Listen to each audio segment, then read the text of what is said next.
Hello everyone, welcome to Sharmit. In this session, we will discuss about another DB2 SQL function, which is cos. So what cos function will do? It will accept the argument and calculate the cosine for the given argument.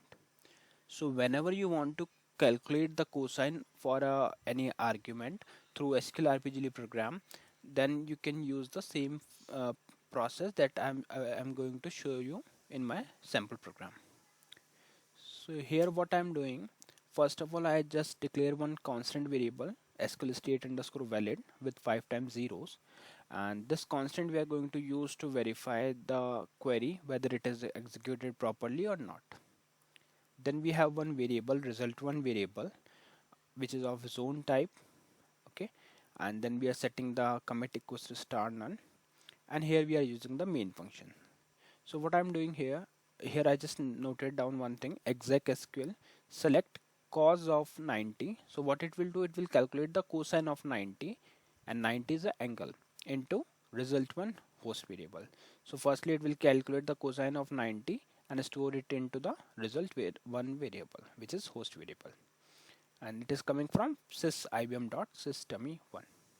Okay, so once this query is executed, we will verify the query. So here I'm checking if SQL state is equals to SQL state underscore valid, then display result one, else display SQL state along with an error message, query ended with an error, INLR on.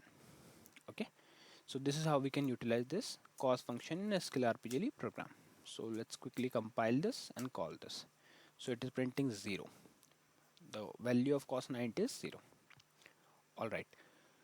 Now I will show you how we can utilize this on normal query. So here you can see we are using select cos of 30 as cos value radians. Okay, so here I'm just using the alias name cos value radians from sys ibm.systemy1. So if I hit enter here, you can see it is printing the value in detail like 1.5425144498 and something.